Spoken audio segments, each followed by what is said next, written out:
Both head gaskets has been replaced, and it has ARP bolts in it, which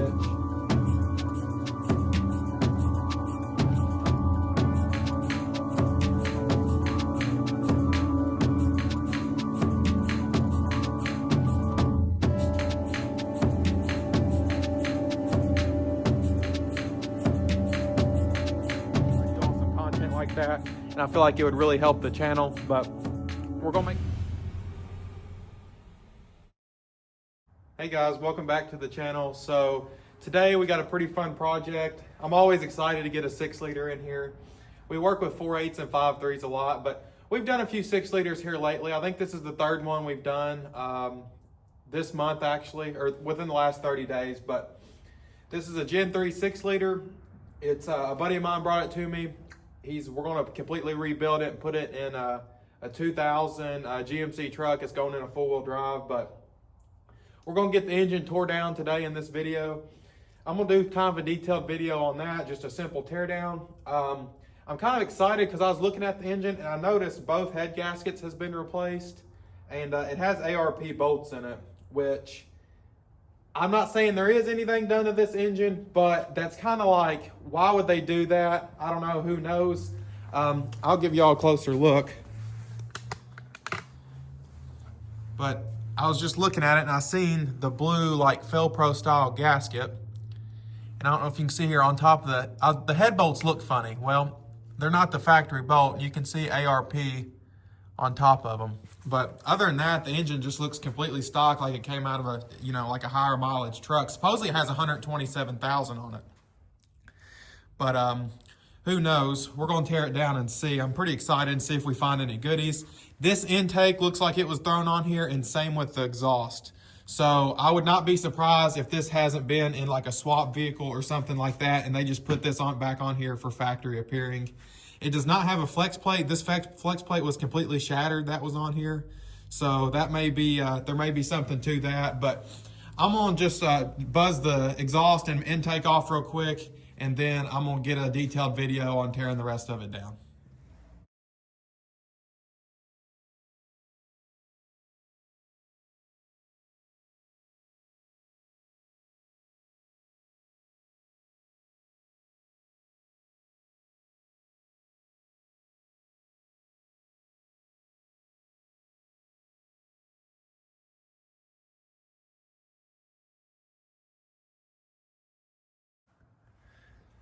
I'm gonna go ahead and pull the valve cover off here. I sort of retract my comment about this being in a swap vehicle, because after pulling the intake off and just seeing the dirt, I don't think it was thrown on there like I thought, but who knows. I think it's more along the lines as in it just blowed a head gasket or something, or lifters went down and they put ARP bolts in it. It actually looks really good. But we know the heads has been off. You can look at the inside of the valve cover. It's a little bit oily, and inside the head looks pretty much perfect. So I'm gonna say that the heads has been hot tanked or cleaned or something along those lines. We know they've been off, so they've probably been cleaned.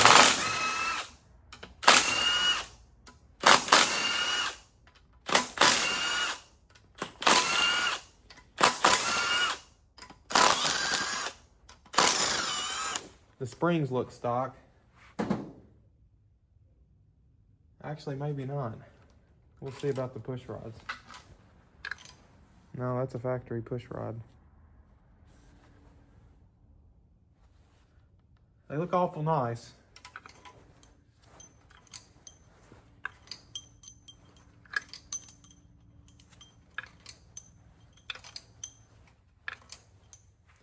These are all factory push rods, I do believe. They look oily, and they don't feel like chromoly or nothing. I can't really tell with the springs. I think they're factory springs, but it's just they're really clean.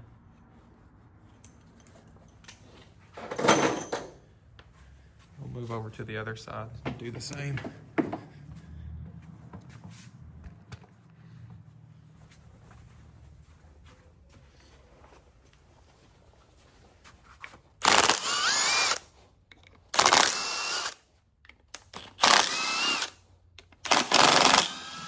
This side should be dirtier because the PVC sucks through the valve cover here, so it should be a little bit dirtier. As you can see, the rocker arms and stuff have more oil on them underneath the valve cover, but inside the head looks really good.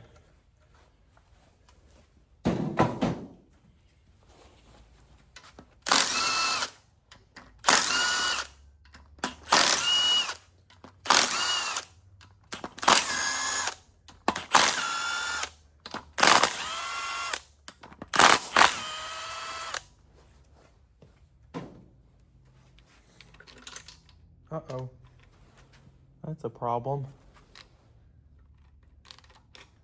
The rocker shaft's broken too. You can see right there. The rocker shaft's broke. I've actually never seen that, or would know what would cause that. It broke right in the middle. They all look fine. It's just a clean break right there in the center. That's really weird.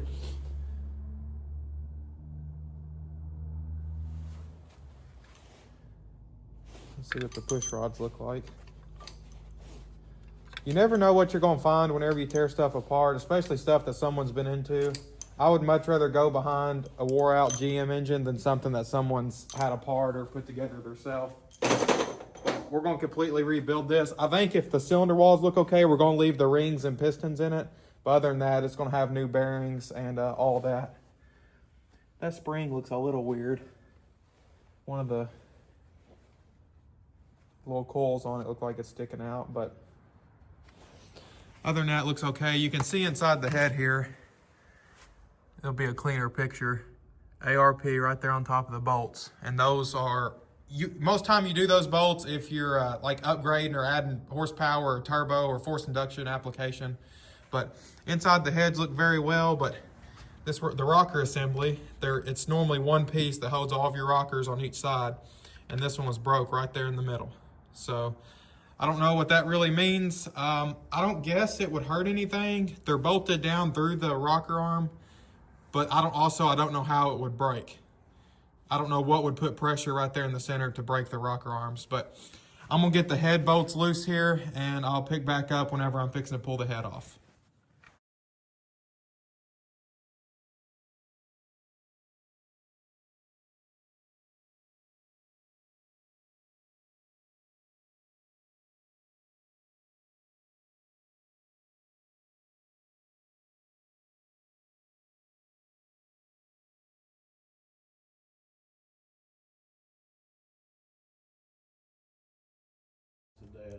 Okay, so we're fixing to pull the head off here. I wanted to show you all. So this is a bolt that would be along the bottom or along the inner three. You can see how long it is. Now this is an 03 engine, and 99 to 03 is like this. They have a longer bolt, but on your edges in the center, they have a shorter one. You can see there's a massive difference right there in these two bolts. But now 04 to, I guess I could say 2017 because of the 6-liter and like the vans and stuff. But even the Gen 5 LTs may be that way. They're all the same length besides the bolts on the top here. But it's something to remember whenever you're ordering bolts. But if you don't know the year of the engine, it's kind of tough to do. But there's 3 different head bolts in the 99 to 03 engines. A lot of people don't realize that or don't pay attention when they take them apart. And when you put them back together, you make sure you want to use the correct bolt. We're probably going to make a bit of an antifreeze mess here. I don't know. Actually, no. Ain't too bad. Well, first look, nothing looks terrible. There's a lot of carbon built up, but everything looks pretty decent. The cylinder walls look good. They're not rusted or anything like that. There is quite a bit of mess. See this blue gasket? I assume this is a Fel-Pro. Most Fel-Pros are blue gaskets. But this is not the original gasket. So this head obviously has definitely been off. I don't know why. I don't know if it was a lifter went bad. We'll look at the lifters and kind of examine them whenever we get those out. But If a lifter went bad, they're gonna have to replace the head gasket or a head gasket itself. But like I was saying, this engine supposedly has 127,000 on it. So it's not really likely it's had a blown head gasket, but a lifter failure, I guess, is possible, but I wouldn't really expect that out of one of these engines either. We're gonna get the first set of lifters out here.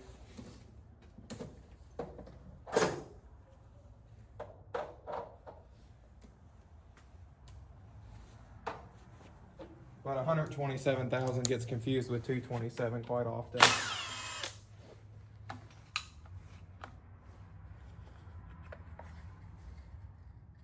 The trays don't look too bad. I don't think they've been replaced. Looks like a factory tray.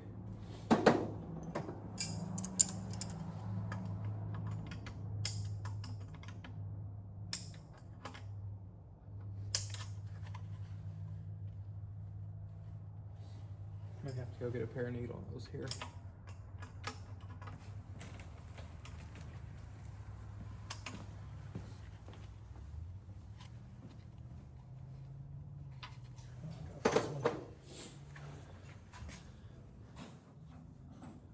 It looks like a factory lifter. It's got a little bit of wear on it, nothing bad at all. But you can see some oil on it. You can see a little bit of wear right there. So that leads me to believe that this lifter is probably original in the truck that actually does have 120,000 on it. So that, I guess, maybe blew a head gasket and they went ahead and replaced both. That, or they just had good lifters in it and put this one back in there. Who knows? When you're dealing with something like this, you don't really know what you're getting into. But this lifter, the first one I pulled out, it looks like it's definitely got a little bit of wear on it. It's not wore out by no means, but it don't look like a brand new lifter that was just put in.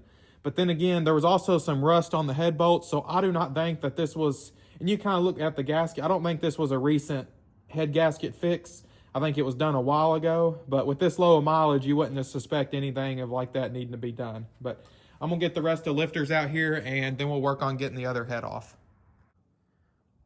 Okay, something else that I just noticed. Now keep in mind, I think I've said this a dozen times, but this engine supposedly has 123 or 7,000 on it. And you can look at the engine mount down here.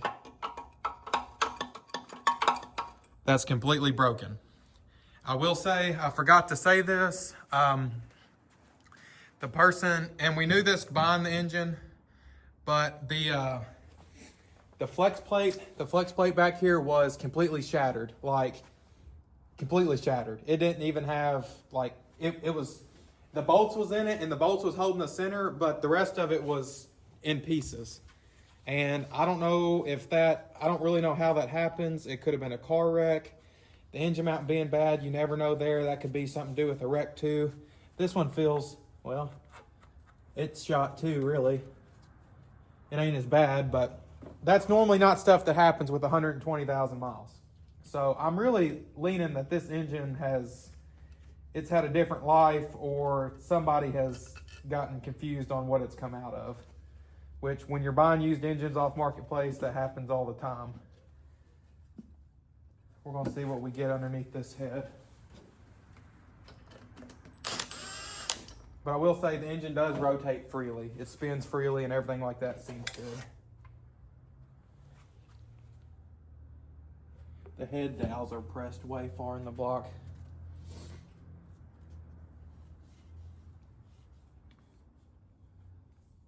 There's a lot of like flaky carbon on the pistons.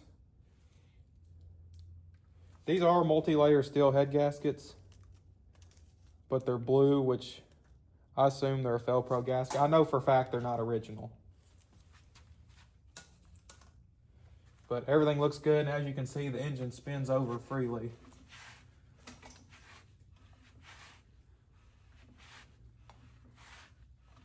I don't see anything majorly wrong with it.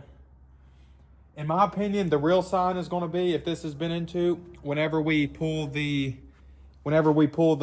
balancer off, pull the front cover off, and look at the front of the cam sprocket, those get oily a lot of the times, and whenever you put a socket on it or a wrench or whatever, you can see where it's marked into the boat a little bit, knock the dust off or the dirt off. So if that's the case, then I would 100% feel like this engine's been apart, had a different camshaft in it before, or something like that sort.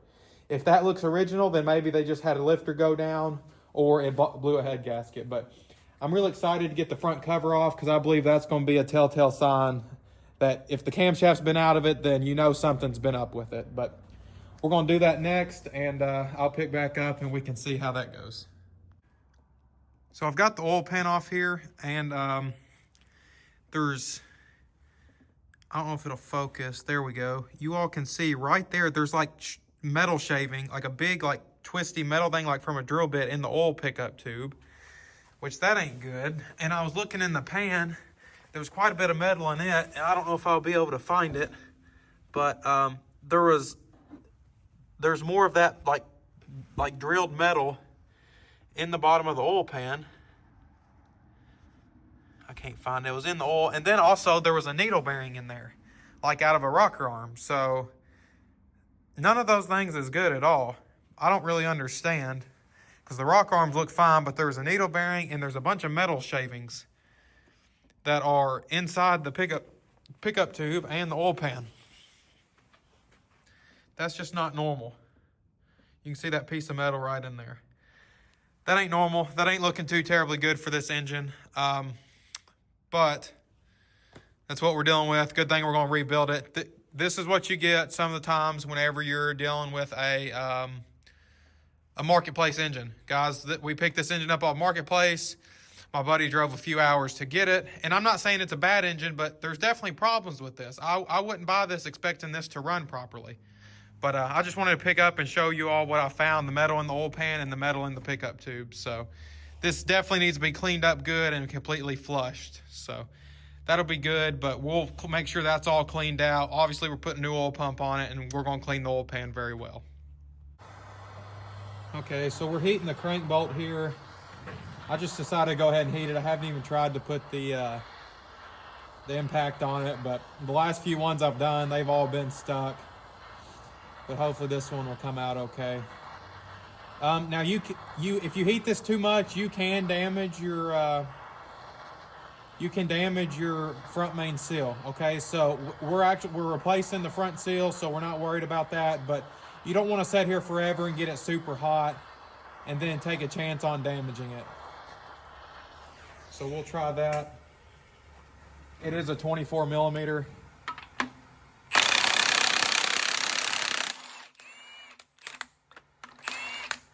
They come out okay. So that's good.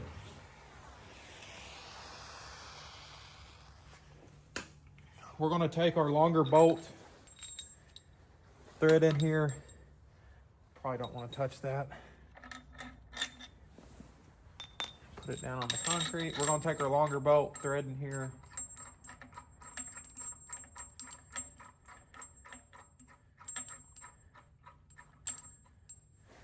I can't remember if I used that bolt first or if I used the factory one. We're going to take our puller here. I've showed you all this before. I absolutely love this thing. It is a OEM Tools 25264. It's used to pull the dampener off. It works amazing. It's my favorite puller I've ever used. It's better than having to deal with like the 3-jaw and stuff like that.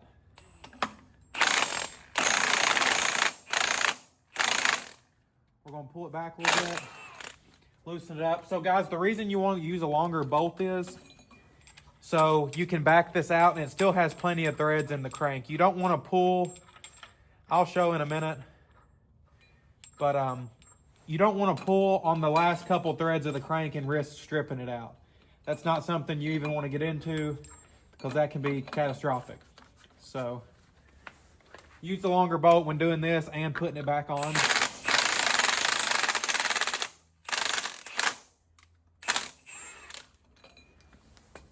That may have it. Yep.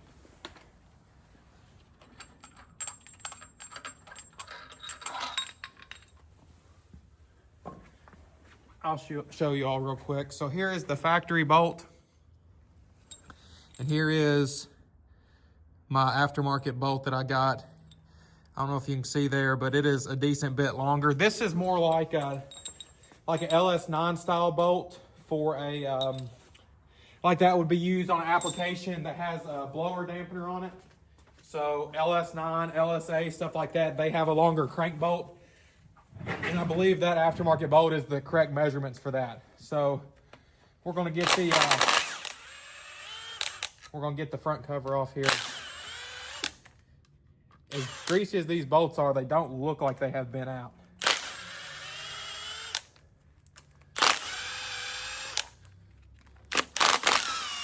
I'm hoping everything behind here looks okay.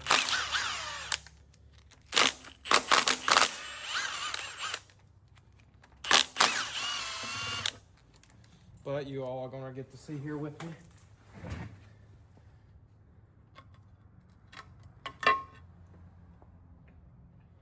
Okay, I don't see nothing right off the bat that looks terrible. Definitely some weird coloring.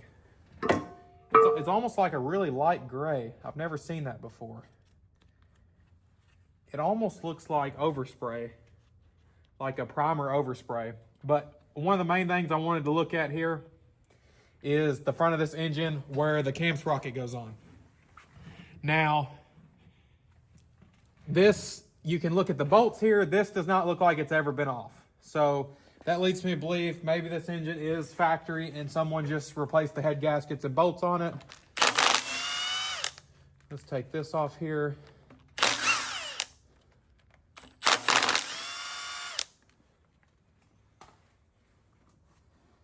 See what we got.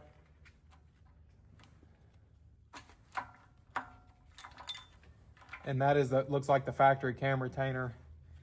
This looks like it's factory.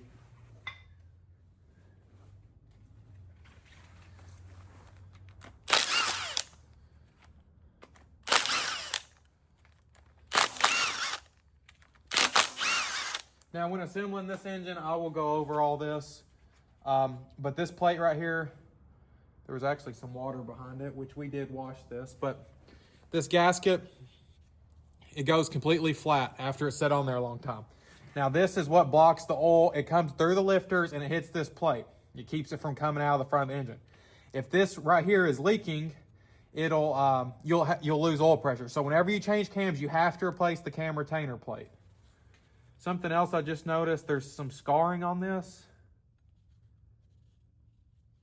That don't really look too normal, but I don't know what would cause it. I've never seen, I don't know if you all can see, there's like scars around the top of the bolts here.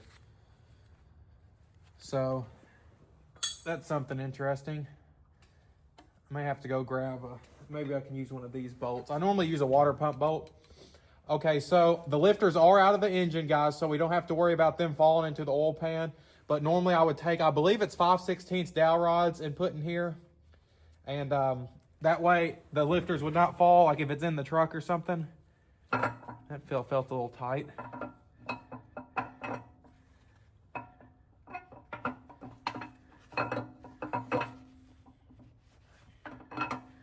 I definitely see some wear on the cam. But at least it's come out. I've ran into them where they would not come out due to bad bearings. This does appear to be the factory camshaft. I don't see nothing that looks terrible on it. It's definitely got some wear to it. So let's look at these cam bearings. Let me grab my light here. Yeah, there's a lot of copper on the cam bearing showing. Especially on this left side here. Some people don't worry about that. They think that's just how it's supposed to be when it wears in. And normally if I see copper, that's a good indication that it's got some miles on it. I'll move y'all in closer so you can see exactly what I'm talking about here. Now it doesn't bother me because we are replacing these bearings. But you can see right there on that left side, see the copper showing? And the right side don't really have any. It's more of like the normal bearing material. So that leads me to believe she's got some miles on her. That being said, we're not worried about it because we're going to replace all the bearings in this engine anyway. We're just mainly concerned with the cylinders look good and the pistons and all that, because we will be reusing those. But I'm just going to jerk the oil pan off here and get the oil pump off. Nothing real exciting there. It looks like it's never been off. It all looks factory. The oil pan has been off. Someone's replaced the gasket, but that's probably going to do it for this video. This is just a tear down of this 6-liter. We found some interesting stuff. I can't believe the rocker assembly, the thing's broke. I've never seen that, so that's kind of weird, interesting. But I'm gonna get this down here, just get the engine mounts off, and I'm gonna get the heads cleaned up and take them to the machine shop tomorrow, I believe. Here in Western Kentucky, we have some snow coming in. We're supposed to get like 4 to 6 inches, I think, something like that. We'll see. But like I said, I'm gonna get the oil pump off, just tear the rest of it down. You all seen the majority of the stuff, and we found some interesting stuff. But guys, thanks for watching. Please like, subscribe, and share. That means so much to me. I had a goal for New Year's. I wanted 100 subscribers, and we actually doubled that. I got 100 by New Year's. And here it is halfway through February, and I've got another couple hundred subscribers. I've been super happy and really excited. But if you like this sort of thing, we're doing it all the time. If you like these LS engines, I will say for my 1,000 subscriber mark, hopefully I'd like to hit that maybe this summer or something. But I'd like to do a will it start video, or go out and buy a car and get it running and drive it home, like a Vice Grip garage style video. I really like watching those, and I would like to provide you all some content like that, and I feel like it would really help the channel. But we're gonna make a video on assembling this engine. We've got some good stuff going in it. We're gonna have a Texas speed cam in it. We're gonna mill the heads on it. It's gonna have a Trailblazer intake, good oil pump, good lifters. We're going through it completely, and I'm hoping it's gonna make some power. I'm pretty excited for it. We're gonna run a good 3000 FTI torque converter in it, good set of long tube headers, and kind of the usual around here, but we're going with a different camshaft I've never used before, so y'all be sure to check that out in the next video that we have on this engine when we're starting to assembling it. It'll be a few weeks down the road, but thanks for watching, guys. Please like, subscribe, and share. Thank you.